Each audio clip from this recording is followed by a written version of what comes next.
네, 11주차에서는 질적 연구 방법에 대해서 살펴보도록 하겠습니다. 자, 이 챕터에서는 여러 가지 자료 수집 방법 중 지난주까지 저희가 양적 연구를 살펴봤다면 이번 주에는 질적 연구에 초점을 맞춰서 진행해 보도록 하겠습니다. 네, 11주 1강에서는 이러한 질적 연구의 개념과 질적 연구의 과정 순으로 살펴볼게요. 첫 번째, 질적 연구의 개념입니다. 자, 여러분, 질적 연구 많이 들어보셨나요? 네. 지금까지 이제 양적인 수치, 뭐, 평균이 A 그룹이 B 그룹보다 높다, 낮다, 이런 것들을 비교를 한 양적 연구에 비해서 질적 연구는 한 개인의 이런 삶이나 체험, 그 다음에 구체적인 행동, 그 다음에 그 개인들이 느끼는 감동, 느낌, 그 다음에 사회운동, 그 다음에 국가 간의 이런 상호작용 등과 관련된 굉장히 이렇게 질적으로 이렇게 심도 깊은 이런 학문이 연구되는 적용되는 연구 방법을 얘기합니다. 사실은 이 질적 연구 같은 경우는 양적 연구가 굉장히 많이 전 세계적으로 이렇게 각광을 받고 있었던 그 시점에서 이제 미국에서부터 조금 출발을 했고요. 이런 질적 연구는 아무리 많은 이제 평균이 차이가 난다 하더라도 많은 대상으로 많은 연구자들이 그 양적 연구에 열광하던 시절에 양적 연구에 대한 비판으로 이제 나온 관점이 질적 연구입니다. 질적 연구를 굉장히 추종하는 학자들이 있었는데요. 이제 미국 같은 경우에 아직까지도 이 질적 연구가 굉장히 이제 이슈가 돼서 양적 연구의 이런 파들을 이길 만큼 지금 이제 굉장히 각광받고 있는 연구 방법 중에 하나입니다. 예를 들자면은 이 질적 연구가들이 양적 연구를 비판하는 부분은 그렇게 수치상의 차이, 뭐 평균이 높다 낮다, 그러니까 이 통계상의 차이가 난다 하더라도 각 개인으로 들어가 봤었을 때 정말로 그러한 것인가? 뭐 이런 거죠. 그 다음에 조금 더 심도 깊게 심층적으로 한 개인의 삶을 연구하는데 이런 수치의 차이보다는 질적으로 왜 그러한 것들이 일어나고 어떠한 이런 삶을 보이고 있고 어떠한 행동 패턴을 보이는지에 관련된 또는 이제 그들이 왜 이러한 이런 사회 행동과 관련된 행동 패턴을 보이는지 이유, 원인, 근거 그 다음에 이후에 어떻게 될 것이다. 수치로 나타낼 수 없다는 거예요. 그래서 구체적으로 뭔가 논의와 관련해서 이러한 부분은 질적 연구가 좀 더 우세하다라고 보는 입장이죠. 이러한 질적 연구는 사회적 또는 인간 이런 문제를 탐색하는 방법론적인 연구 전통에 기반해서 이 연구 과정을 이해할 필요가 있습니다. 네, 그래서 우리 사회과학에서는 그쵸? 우리가 뭐 사회복지, 그다음에 뭐 아동학 이런 것들을 연구하는 이 어쨌든 인간을 대상으로 하는 이런 사회과학의 학문에서는 여러 가지 이제 발생할 수 있는 인간의 문제를 탐색하는 거기 때문에 질적 연구가 상당히 의미가 있을 수도 있습니다. 이러한 질적 연구는 복합적이고 전체적인 그림을 구축하고 있고 어떻게든 인간이 이제 전달해주는 이런 언어를 분석을 하고 이게 숫자나 수치보다는 이런 언어를 잘 분류화 작업을 해서 분석을 하고 정보 제공자들의 이런 구체적인 이런 시각들을 다시 재분석, 재해석하면서 자연스러운 상황에서 연구를 수행하는 것을 우리는 질적 연구라고 보고 있습니다.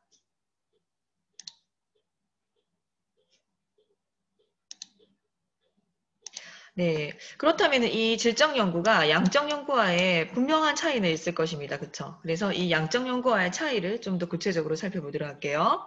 자, 질적 연구는 양적 연구와 어떤 점이 다른가? 첫 번째, 연구 문제의 형성이 다릅니다. 여러분들 양적 연구는 선행 연구나 문헌 고찰을 통해서 명확하게 뭔가 그 가설이라는 근거 하에서 우리가 어떠한 결과를 예측을 하고 가설을 설정하고 연구 문제를 설정하기 위한 연구가 진행되지만 자, 이거와 달리 질적 연구는요. 연구 문제의 방향성을 제시하고 연구자가 진행되는 과정에서 점차 연구 문제가 구체화된다는 거예요. 그러니까 처음부터 미리 어떠한 결과를 정해놓는 것이 아니라 이거 신기하네. 이런 현상에 대해 살펴볼까 하고 연구가 진행되는 과정에서 점차 연구 문제가 구체화된다는 거죠. 자, 그래서 어느 정도 이렇게 결과를 분석을 하면서 연구 문제의 재수정도 일어날 수 있다는 거예요. 자, 두 번째 양적 연구와의 차이점은 연구 설계의 경직성입니다. 자, 양적 연구 설계에서는 이런 다양한 외생 변수들을 엄격하게 통제하고, 여러분들 그 매개 변인이라든지 통제 변인 이런 얘기 우리 배우셨죠? 이러한 이제 실험 결과에 영향을 미칠 수 있는 외부에 존재하는 여러 가지 이런 통제 변인들, 외생 변수들을 엄격하게 통제해서 굉장히 경직성이 높습니다. 어떤 좀 틀 안에 딱 들어가 있다는 거죠. 그런데 질적 연구에서는요, 굳이 연구 설계의 경직성이 높지 않아도 됩니다. 왜? 연구 과정에서 위생 변수들을 수용을 해서, 왜냐? 그들을 무시할 수 없다라는 거예요. 그래서 여러 가지 내 연구에 영향을 미칠 수 있는 것들도 포함을 해서 수용을 해서, 이러한 것들이 다 영향을 미쳐서, 이런 현상이 나타난다라는 탐색적인 접근을 시도하기 때문이에요. 그렇기 때문에 교수님이 이제 연구자 입장에서 봤을 때는 너무나 지나치게 인간의 삶에서 통제를 하고 어떠한 단 측면만 우리가 분석하는 이런 양적 연구보다는 어떻게 보면은 질적 연구가 정말 인간의 이 모든 현상들을 외생 변수들을 두루 아울러서 설명하기 때문에 더 그럴듯하지 않은가라고도 생각합니다. 자, 다음 세 번째 살펴볼 내용은요. 자료 수집 방법에서의 차이입니다. 자, 양적 연구는 자료 수집을 위한 표본이 굉장히 크죠. 그래서 최소한 100명 케이스, 뭐 적어도 뭐 50명 이상의 케이스, 대부분이 한 200에서 300 케이스 정도의 이런 대상으로 설문조사를 한다든지 여러 가지 이제 검사를 통해서 실시를 하는 반면 그 연역적인 접근에 의해서 자료 수집을 하고 굉장히 광범위한 자료를 수집해야 됩니다. 그쵸? 그런데 질적 연구는요, 굳이 표본이 그렇게 클 필요가 없다는 얘기예요. 그래서 뭐 3명 대상, 5명 대상. 자, 매우 작다라는 것이 양적 연구와 차이가 나고, 자, 결국에는, 연구를 다 수행한 다음에, 결론이 있어요. 그렇기 때문에 귀납적인 접근입니다. 그래서 양적 연구가 연역적인 이미 어느 정도 정해놓은 틀에서 시작한다 그러면은 그러니까 질적 연구는 마지막에 이제 결론을 가지는 귀납적인 접근, 이 점이 가장 큰 차이점이고요. 귀납적인 접근으로 연구 대상자와 매우 밀착돼서 조금 더 심층적인, 구체적인 연구 대상에 대한 자료를 수집할 수 있습니다. 자, 그 다음 네 번째 차이는요, 자료 분석 방법에서입니다.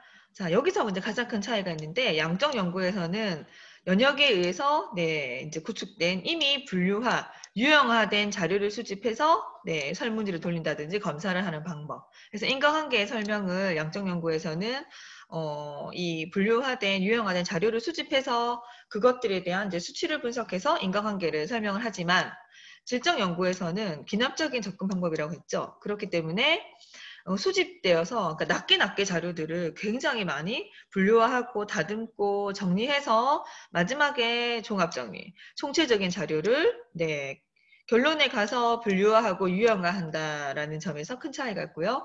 이렇게 총체적인 자료를 분류화, 유형화해서 인간관계의 설명을 시도하는 것이 질적 분석입니다. 자, 두 번째로 살펴볼 내용은 질적 연구의 이제 전반적인 과정입니다. 자, 연구 과정 측면에서 준비 단계, 그 다음에 그 설계 단계, 자료 수집 단계, 그 다음에 자료 분석 단계 이런 순으로 되어 있고요. 첫 번째 준비 단계에서부터 살펴보도록 하겠습니다. 자, 질적 연구 과정의 첫 번째 준비 단계에서는요. 연구 주제를 확정을 하고 연구 주제에 대해서 구체적인 일을 하고 시작하셔야 됩니다. 자, 그래서 예를 들자면 내가 이혼 가정에 있는 아동의 이런 자아 존중감 뭐 이런 것들에서 내가 알고 싶다 했었을 때 뭐 양적 연구에서는 그런 대상들을 뭐 100명 이상씩 막 찾아야 되죠. 그래서 그들에 관련된 이런 검사나 설문지를 해서 이제 수거를 한 다음에 뭐 그것들을 막 통계 분석을 한다든지 인과관계를 분석한다 또는 뭐 이혼의 시기에 따라서 뭐 아동의 자아 존중감이 어떤가 여러 가지 연구 문제들을 설정해서 데이터 조사를 한다 그러면 질적 연구에서는 다르다는 거예요. 예를 들자면은 이혼한 가정에서 이렇게 한부모 이제 편부모 그 자녀들의 아동들의 또는 청소년기 아이들의 자아 존중감이 궁금하다. 이들은 어떨까? 내가 이러한 이제 연구 주제를 확정했으면 그들에 관련된 이해, 선행연 고철을 통해서 많은 정보를 이제 연구자가 가지고 있습니다. 그래서 이 주제와 관련된, 그쵸? 사회복지 현장과 관련된 이해, 연구 방법에 대한 이해, 그 다음에 얼마나 시간이 걸릴지 경비를 확보하고, 그 다음에 내 연구를 도와줄 협력자, 협력기관 등을 확보하게 된다는 거죠. 그런 다음에 두 번째 설계 단계에서는요. 자, 무엇보다도 이제 일정을 계획하는 거, 연구 방법, 그 다음에 진행 계획, 자료 수집 계획, 자료 분석 방법들을 굉장히 이러한 설계적인 측면에서 구체화시켜야 된다는 거예요. 네. 그래서 예를 들자면은 교수님이 말씀드렸던 그 주제와 관련돼서는, 내가, 3명 정도의 그런 아이들을 뽑아서, 네, 뭐, 심층적으로 이제 면접과 관련해서 한 다음에 지적 분석을 해보겠다. 그 다음에 이들을 몇 번 만날 것이다. 그다음에 그들의 이제 부모님까지 만날 것인가? 그다음에 내가 이 자존감이 낮은 아이들의 케이스를 내가 얻었다면은 이런 과연 정말 이혼이 직접적인 영향을 미쳤을까? 또 다른 변인들은 없을까? 뭐 이런 것들에 관련된 계획을 하고요. 자, 내한테 필요한 자료 수집은 어떤 것들일까? 면담 자료, 기초 자료, 그다음에 이들에게 자아 존중감, 네, 검사를 통해서 한 다음에 좀 구체적인 질문 리스트를 만들어서 추가 면접을 보겠다. 뭐 여러 가지. 그다음에 자료 분석 방법들은 어떤 분류화, 어떤 질적 분석 방법을 활용하겠다. 선행 연구들에서 쭉 나왔던 네, 여러 가지 이제 이런 자료 분석들의 방법 등 관련된 그 전반적인 네, 연구 설계를 다 진행하시고 다음 단계로 가셔야 돼요. 자, 이게 확정이 된다 그러면은 세 번째 자료 수집을 하셔야 되는데요. 질적 연구에서 적용되는 자료 수집 방법들은요. 일단 그 대상자, 그 이혼 가정에 있는 이 아동들을 직접 만나고 참여하셔야 됩니다. 직접 그 가정에 방문을 하고 어떤 부모작용, 상호작용이 있는가, 내가 보고자 하는 자아존중감과 관련해서 어떠한, 네, 질문 리스트, 그 다음에 관찰 리스트를 만들어서 관찰을 하고요. 집중적인 관찰을 내가 몇 번 할 것인가. 설계 단계에서 계획을 했었죠. 그럼 이거에 맞게끔 수집 단계에서는 네, 관찰이 이루어져야 되고요. 그 다음에 면접은 내가 몇 회 정도 설계 단계에서 결정이 된 대로 뭐 3회를 하겠다. 그러면 네, 초기, 중기, 후기로 나누어서 면접을 심층적으로 시작합니다. 그 다음에 이제 그거 외에도 직접 자담을 한다든지 이거와 관련된 문헌 검사를 한다든지 그 다음에 문건들을 찾아본다든지 그 다음에 이제 영상 자료 등을 이용해서 쭉 자료 수집을 한다라는 거예요. 자, 이러한 방법을 토대로 한 다음에 이제 수집된 이런 자료, 데이터 이런 것들을 가지고 충분히 뭐 참여나 관찰이나 면접했던 것들을 기록화해 놓으셔야 되고요. 질적 분석에서 제일 중요한 거는 기록화입니다. 기록화를 잘 해놓으셔야 되고요. 그 다음에 필요한 부분들을 메모해 놓고 그 다음에 면접이나 관찰을 할 때 내가 그때의 기억을 되살려서 네, 모든 것들을 기록할 수 없기 때문에 녹음이라든지 영상, 녹취, 촬영 이런 것들을 병행할 필요가 반드시 있겠죠. 그 다음에 네 번째 단계에서는요, 네, 지금까지 이제 자료 분석 그걸 완료를 했으면, 그 자료 분석을 실제로, 네, 그 분석화하는 단계입니다. 이 자료 분석을 위한 기본 작업으로는 앞에서 이제 자료를 수집한 거를 가지고 자, 기록화까지 되어 있죠. 그럼 일일이 그 수집된 자료의 단어나 문장이나 단락 등의 핵심 용어들을 정리를 해 하셔야 됩니다. 그래서 엄청나게 많은 양의 이 기록화를 얼마만큼 잘 요약 정리, 핵심 용어로 재개념화하는 것들이 굉장히 중요하기 때문에 핵심 용어를 정리를 한 다음에 주요 개념들을 잘 끌어내셔야 된다는 얘기예요. 그래서 이때 도출된 주요 개념들을 범주화하는 작업이 이 자료 분석 단계에서 일어납니다. 하고 하위 범주로 세분화해서 핵심 주제들을 다시 세부적으로 나누어서 공통 분모끼리 묶는다는 거죠. 그 다음에 자료 분석 이런 과정에서는 관련 전문가들의 도움을 상당히 많이 받으셔야 되고요. 예를 들자면 이혼 전문가라든지 그다음에 이제 아동 전문가 들을 만나서 네 이제 과연 이 아동들의 그 자존감에 이런 부모의 환경 이혼이 영향을 미치는지 어떠한 부분들이 직접적으로 개입을 하는지 아이들의 자존감을 낮추는데 어떤 부분이 네 가장 핵심적인 영향력인지 뭐 이런 것들에 관련된 전문가의 도움을 받으셔서 자료 분석을 하시는 게 유리합니다. 그다음에 또 여기서 끝나는 것이 아니라 혹시나 네 뭔가 내가 예측하지 못했던 변수가 나왔다. 그러면은 추가로 연구 문제를 설정할 수 있고요. 추가적인 자료 수집 또한 할 수 있고 이것들을 확인하는 재확인 과정 또한 자료 분석 단계에서 충분히 실시할 수 있습니다. 자, 여기까지 되면은 이제 그 자료 분석 단계가 완료가 되는데요. 자, 여기서 구체적인 자료 분석을 하는 요령을 좀 더 살펴보도록 하겠습니다. 첫 번째, 원 데이터. 첫 번째 기록화된 이 원 자료, 이 데이터들을 초보 읽기를 통해서 충분히 전체적인 흐름을 파악하셔야 됩니다. 자, 두 번째는요, 가로 읽기와 세로 읽기를 시도해서 첫 번째 가로 읽기는 자료 주어진 자료의 내용을 시간의 흐름에 따라서 쭉 읽어가는 것이에요. 면담 자료라고 친다면은, 네, 이제 부모가, 네, 아동의 자아존중과 관련된 얘기를 쭉 했다 그러면 처음부터 아래로 쭉 읽는다라는 거죠. 그 다음 세로 읽기는요. 일정 시점별로 구체적인 내용을 파악하는 것이에요. 그래서 예를 들자면 이혼 전에는 어땠고 이혼한 당시에는 어땠고 이혼해서 뭐 1년 뒤 그다음에 그 이후 이런 식으로 해서 어떠한 특정 시점을 끄는 다음에 이거와 관련돼서 아동들의 행동 패턴이 뭔가 달라지는 게 있는가를 분석하시는 방법인 거죠. 자, 그 다음 세 번째는요, 격가리를 시도를 합니다. 한꺼번에 읽기를 끝내는 것이 아니라, 어떻게? 여러 번 중요한 내용을 우리가 핵심 내용을 파악해야 되기 때문에 반복해서 읽을 필요가 있고요. 좀 더 분석의 깊이를 이 반복해서 읽으면서 더 하셔야 됩니다. 그 다음에 네 번째는 소금질하기입니다. 소금질은 원자료에서, 첫 번째 기록화된 자료에서 특정 자료를 골라내고 그것을 설명하는 주요 개념들을 좀 골라내는 거 해서 왜 우리가 이제 그 모내기 할 때 있으면은 부분 필요한 것들을 발췌 이렇게 하는 거 소금질 특정 자료를 골라내고 그것들을 조금 더 살을 붙여서 주요 개념들을 골라내는 작업입니다. 자, 다섯 번째는 이제 분리, 체질인데요. 첫 번째 분리는 원 자료를 몇 개로 나누어서 각각의 개념들을 도출하는 거. 그러니까 분리라는 거죠. 원 자료를 몇 개로 뭐 이렇게 분류화 작업할 때 나누어서 각각의 개념들을 나누어서 분리하는 거. 그 다음에 체질은요, 분석된 내용의 완성도를 높이기 위해서 자료를, 네, 전제, 한 번 더 거르는 작업이에요. 자, 이렇게 분리도 필요하고, 네, 네, 체질도 필요하죠. 그래서 이 두 가지가 다 이루어지면 자료 분석이 마무리되는데, 이 자료 분석이 마무리되면은 그 다음에 해석 과정으로 들어가셔야 됩니다.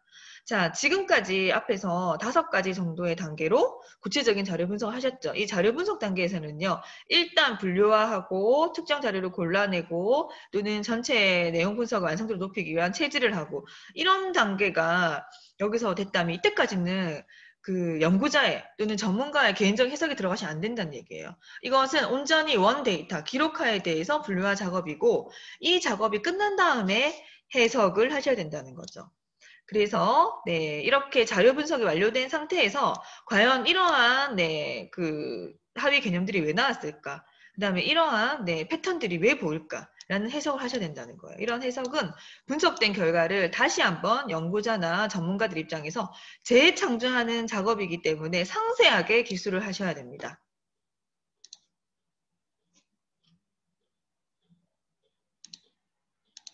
그 다음에 네, 여기까지 해석 단계까지가 마무리된다면은 마지막으로 보고서 작성 단계에 돌입하는데요.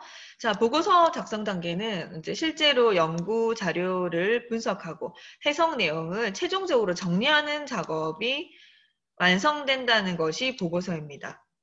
자, 일반적인 양식은요, 서론, 문제 제기. 여기 이제 안에서 연구 문제가 같이 포함되고요. 연구의 필요성, 이런 것들이 나오고, 그 다음에 두 번째가 연구 방법, 그 다음에 네, 문헌 고찰, 연구 결과, 그 다음 결론, 함의 및 재현의 순으로 일반적으로 정리를 하고 있습니다.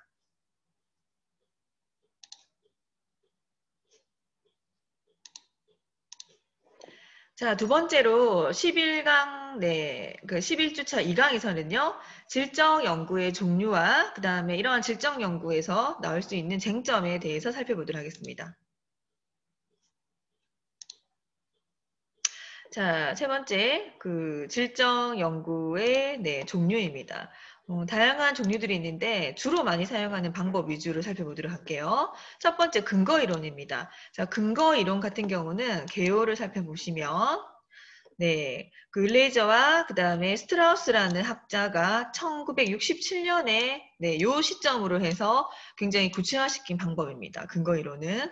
그래서 이 근거 이론의 목적은 일반적인 쭉 이렇게 보여질 수 있는 이런 어떠한 사회 현상 또는 특정한 사건들을 분석하고 이들에게 뭔가 의미를 부여하는 해석의 작업에 기반을 해서 뭔가 새로운 이론을 개발하거나 새로운 이론을 만드는 과정이 결국 이러한 것들을 만들어 보고자 하는 게 이 근거 이론의 목적입니다.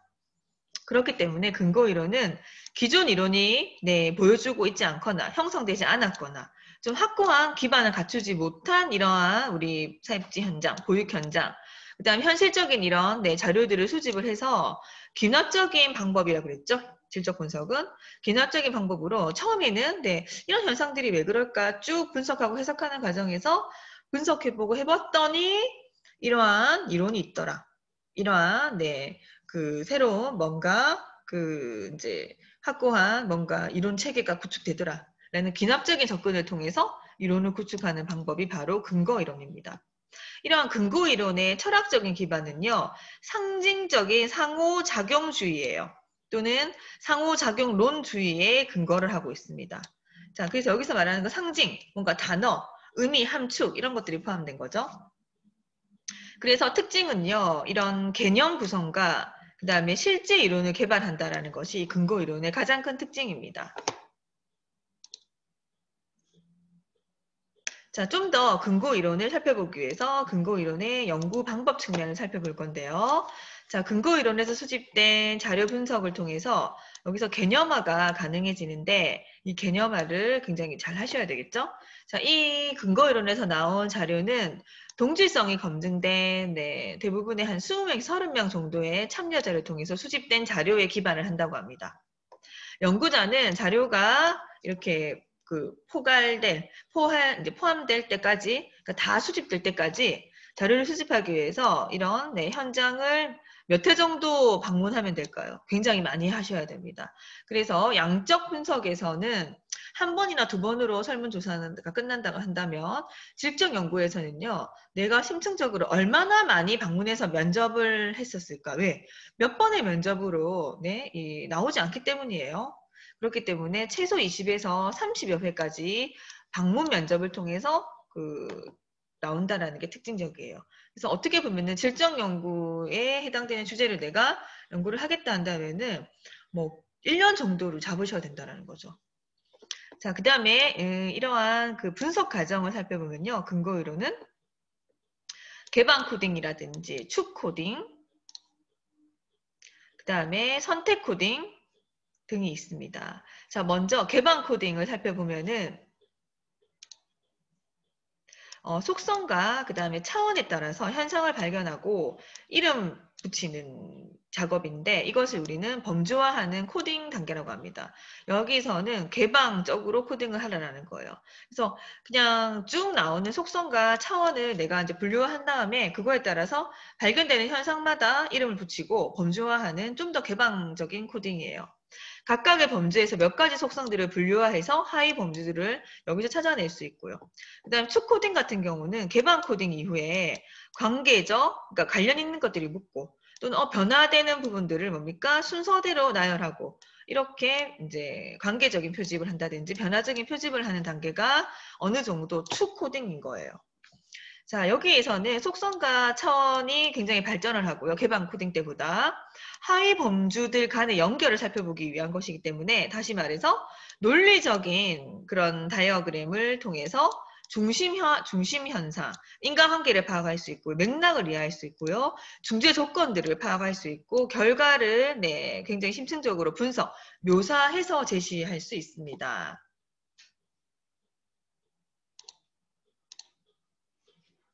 자, 그 다음 선택 코딩 단계에서는요. 각 범주가 이렇게 포화될 때까지, 모아질 때까지 자료를 수집하는 단계입니다. 자, 그리고 이야기 줄거리를 확인하고 이런 앞에서 배우셨던 축 코딩 범주화를 통합해서 쭉 이야기를 서술하는 단계입니다. 자, 네 번째로 중심 현상에서 미치는 여러 가지 요인들로 구성된 조건 매트릭스를 이 단계에서 개발을 하셔야 되고요. 이것들을 또한 도식화하셔야 됩니다. 이렇게 자료 분석을 통해서 나온 다양한 연구 결과들의 이제 실체 분야에서의, 그러니까 현장 실제 분야에서의 적용 가능성이라든지 또는 가능성을 확보하는 과정을 거쳐서 나름대로 이론적인 모델을 제시하시면 됩니다. 자, 두 번째 살펴볼 연구 방법은요. 질적 연구의 두 번째, 현상학적인 연구입니다. 지금 이제 최근에 우리나라에서도 그렇고 많이 이슈가 되는 것이 현상학적인 연구가 많이 뜨고 있습니다. 같이 한번 살펴보실게요. 현상학적인 연구의 개념은 어떠한 하나의 경험이 그 경험을 다른 사람에게 주는 의미가 무엇인지를 탐구하는 것을 목적으로 합니다.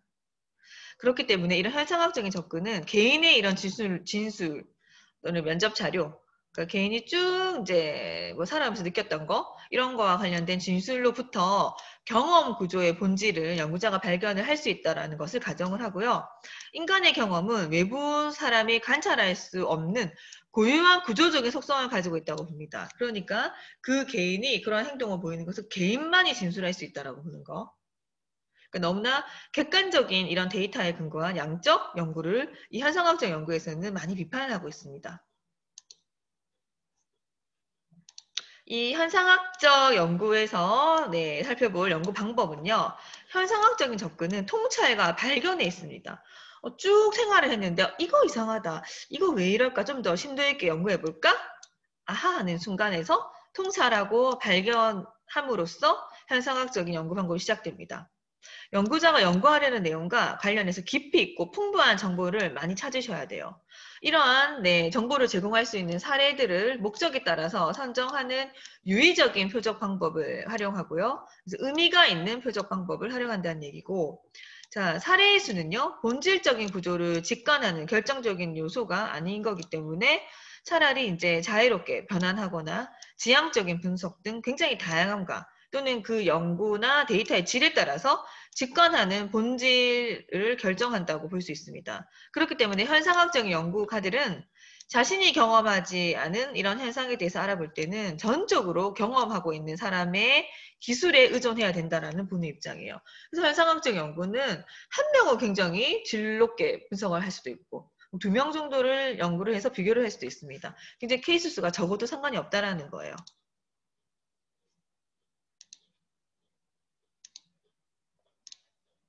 자, 그리고 이런 현상학적 연구에서는 면접 자료 이외에도 기록 자료를 많이 합니다. 그래서 이 사람이 말했던 거 직접 따옴표라든지 직접 이 사람이 그렸던 뭐 결과물, 그 다음에 뭐 문학 작품 여러 가지. 자, 그래서 밑에 아래에 보시면 메를로 뽕띠라든지 벤 매너 이런 사람들의 이런 연구가들의 경우에는요. 기록 자료의 범위를 굉장히 넓혀서 활용하고 있는데 문학 작품이나 그림이나 영화에까지 이것들을 활용하고 있다고 합니다. 그래서 영화를 굉장히 질적 연구로 분석하신 이런 연구가들도 다른 나라에서도 많고 최근에 우리나라에서도 그것들을 분석한 것들이 있습니다. 교수님 유아교육에서는요, 백설공주 이런 그림책을 굉장히 질적 연구로 분석을 해서 이렇게 의미를 부여해서 해석하신 분도 계시거든요. 따라서 현상학적인 이런 분석의 관건은 드러난 그대로의 현상을 매개하는 언어나 텍스트 자료를 가지고 경험의 의미를 조금 더 보존한 채 건져낼 수 있느냐, 못하느냐가 질적 연구의 성공과 실패를 좌우한다라고 보고 있습니다. 이러한 현상학적인 연구에서의 자료 분석은 참여자의 구술에서 의미 있는 내용을 추출하고 이를 연구자의 언어로 종합해서 핵심 명제를 도출한 다음에 그 구조를 확인하고 서술적으로 표현한 다음에 구조적으로 통합하면서 발견적인 해석 과정을 거친다는 것이 특징적입니다. 자, 연구자 자신이 경험하는 현상이 아니기 때문에 그쵸? 특정 연구 대상, 타자가 경험하는 이런 현상의 본질에 대한 현상학적인 연구에서는 연구 정당성을 확보를 하기 위한 어느 기준 틀이 필요하고요. 그렇기 때문에 내적 타당도라든지 외적 타당도, 신뢰도, 이 사람이 말하는 것이 얼마큼 신빙성이 있는지, 그 다음에 전자성, 신뢰성, 확증성, 사실에 근거를 한가. 그래서 이렇게 뭐 아이들이 그림 뭐 이런 것들 같이 밑받침하고요. 확증성을 기준으로 해서 연구의 확실성을 확보를 여기 이 현상학적 연구에서 반드시 하셔야 됩니다. 자, 그 다음에 이제 그 미국에서부터 좀 나왔던 이 민속지학 연구가 있는데요. 민속지학 연구는 이제 문화기술지, 굉장히 이제 최근에 조금 이슈화 돼서 나오는 연구 방법이에요. 민족 지학 등 다양하게 번역돼서 이 민족 지학 연구가 활발하게 이루어지고 있는데 이건 최근에 가장 많이 이슈가 되고 있는 방법 중에 하나입니다. 특정 문화를 공유하는 집단의 이런 생활 방식, 관습, 그다음에 그 규범 체계들을 연구 기술하는 방법이에요. 미국에서는 굉장히 다양한 문화권의 사람들이 살기 때문에 이런 민족 지향 연구를 해서 뭐 민족 간의 특성을 비교하는 연구들도 많이 나오고 있더라고요. 1920년대에 네, 시카고 대학의 교수들이 문화인류학적인 연구에 이 민족지학 연구를 처음 적용하면서부터 시작돼서 지금까지 붐이 되고 있습니다. 자, 민족지학은 인공물, 물리적인 흔적, 이야기, 신화, 문화적인 주체 연구 등을 대상으로 하고 있습니다. 이 연구 방법은요, 민족지학적 연구 방법은 그 연구 현장을 강조한다는 것을 제외하고는 다른 지적 방법들과는 별 차이가 없어요. 연구 현장을 굉장히 강조합니다. 환경적인 측면, 왜냐? 그런 민족적인 특성을 이 사람들은 알고 싶어 하기 때문에. 자, 이 연구를 추구하는 연구자들은요, 특정 집단의 이런 생활, 현장으로 직접 들어가서 같이 생활을 한다는 것이 특징적이에요. 일정 시간 동안 생활을 하면서 자료 수집을 하는 거. 예를 들자면은, 이제, 뭐, 조선족이다 했었을 때, 실제로 연구가들이 거기에 조선족이 하는 이런 가정 공무원을 통해서 아예 몇 달 동안 생활을 하면서 그들의 이런 생활 패턴이나 이 민족성을 파악한다라는 거죠. 참여를 통한 관찰이나 기록으로 자료 수집을 하고요. 부수적인 기타 자료도 수집을 한다고 합니다. 연구 집단에 들어가기 전에 연구자를 소개하고 안내해줄 사람들이 필요하고, 그 다음에 구성원들의 상호작용 과정에서 일어나는 여러 가지 사건, 현상을 폭넓게 관찰을 하셔야 되고요. 예를 들자면 이제 지도를 작성하고, 뭐 친족, 계보표도 만들고, 인터뷰, 그 다음에 참여 관찰 자료, 쭉 그들의 생애사, 문화사, 그 다음에 민간 전승 또는 공식적인 이런 기구나 커뮤니티 연구 등을 다 포함하고 있습니다. 기술은 개인, 집단, 조직 전체 행동을 기술할 수도 있고요. 거기서 나오는 그림이나 사진 등을 첨부할 수도 있습니다. 구체적인 이런 자료 분석 방법은요. 그들의 생각, 삼각화, 그 다음 패턴, 주요 사건, 흐름도, 조직도, 매트릭스, 그 다음에 내용을 통계화한다든지 정교화하는 다양한 방법들이 여기서 활용될 수 있고요. 자, 마지막으로 저희가 살펴볼 것은 이런 질적 연구에서 나올 수 있는 쟁점입니다. 자, 쟁점 첫 번째는 자, 지금까지 들어봤던 질적 연구는 여러분들 과학적인가요? 양적 연구에 비해서는 통계학에 기반을 한 양적 연구에 비해서는 과학적이라고 볼 수 있을까? 과연 이 한 가지 사례에 대해서 굉장히 현상학적 연구를 했다 쳤었을 때 한 사람의 케이스가 과연 과학적으로 이 특별한 사람 케이스가 아니냐, 일반화시킬 수 있느냐, 여러 가지 문제들이 있을 수 있다는 거예요. 자, 엄격한 기준에 의해서 체계적으로 기납적 접근이 이루어졌다면 한 사람의 케이스를 하더라도 또 B라는 사람이 이 사람과 유사한 조건에서 그 시대를 살아간다면은 그럴 수 있다라고 과학적으로 설명할 수 있다라는 거예요. 두 번째, 질적 연구의 결과는 네, 방금 말했던 것처럼 일반화가 가능한가? 연구 결과를 일반화로 적용시키는 것보다는 그 연구 결과가 다른 상황에서 어느 정도 일반화될 수 있는지에 관심을 둡니다. 자, 그러니까 뭐냐면, 자, A라는 것을 뭐 100명에게 대입을 해보자라는 개념이 아닌 거예요, 질적 연구는. 자, 이러한 환경에서는 이러한 아동이 나타날 수 있다. 자, 이혼한 가정에서 여러 가지 변수들이 작용을 했지만 아동의 자아주능감이 높을 수도 있다. 왜? 그 이혼한 가정에서 다른 요인들이 영향을 미치더라. 이 B, C, D 할머니나 주변에 이제 그 지인들이 굉장히 그 부모의 역할을 채워줬다면은 뭐 자아주의가 영향을 미치지 않더라라는 것을 질적 연구로 발견했다고 칩시다. 그러면 이러한 가정에서 또 다른 아이들에게 그걸 제공해 준다라는 게 보다는 연구 결과가 다른 상황에서는 어느 정도 일반화될 수 있는지에 대해서 관심을 가진다는 거예요. 그래서 이 아이가 네 이후에 컸었을 때 또는 그러한 그 지원해 줄 수 있는 인력이 없어졌었을 때는 어떻게 되는지를 살펴보자라는 식으로 접근 방법에서 이런 양적 연구의 데이터랑은 좀 다르다는 거예요. 질적 연구에서 연구자는 주관성을 배제할 수 있는가? 자, 간단히 주관적인 것을 객관적으로 연구를 한다라는 거예요. 질적 연구 자체가. 그렇기 때문에 연구자의 주관성이 개입되는 경우가 사실은 발생을 합니다. 그래서 이것은 세세한 관찰과 기록을 통해서 어느 정도는 제거가 가능하다고 보는 것이 질적 연구가들의 입장이고요. 자, 또 이러한 질적 연구는 신뢰도를 확보할 수 있는가? 여러분, 신뢰도 연구에서 굉장히 중요하죠. 그래서 내 연구가 얼마나 신뢰로운가, 동일한 연구를 다른 연구자가 수행했었을 때 동일한 결과를 도출할 수 있는가에 대한 의문이 질적 연구에서 있을 수밖에 없죠. 그러나 이제 양적 연구와는 다르게 질적 연구에서는 신뢰도를 연구 결과 일관성이 아닙니다. 자, 연구자가 연구한 결과와 실제 내용 간의 일치성을 강조하고 있습니다. 자, 기록물은 똑같고 누가 보더라도 이 기록물을 가지고 이러한 내용을 도출했을 거야 라는 게 근거라는 거예요. 그래서 자료의 정확성, 포괄성에 오히려 더 초점을 둔다라는 것이 질적 연구입니다. 자, 윤리적인 문제와 관련된 쟁점이 또 있어요. 질적 연구뿐만 아니라 이건 양적 연구에도 포함이 되는 부분이죠. 자, 어쨌든 질적 연구의 특성상 연구자와 연구 대상이 굉장히 많이 만나고 면접도 많이 하고 뭐 최소 한 10회 이상씩 네, 데이터를 수집하기 때문에 상호작용하는 과정에 수집되는 이런 대부분의 자료들이 연구 윤리와 문제되는 부분이 있기 때문에 시작하기 전에 미리 동의서라든지 연구 윤리 지침에 근거를 해서 자료 수집을 해야 되는 것 또한 질적 연구를 하는 연구자가 지키셔야 될 범위입니다.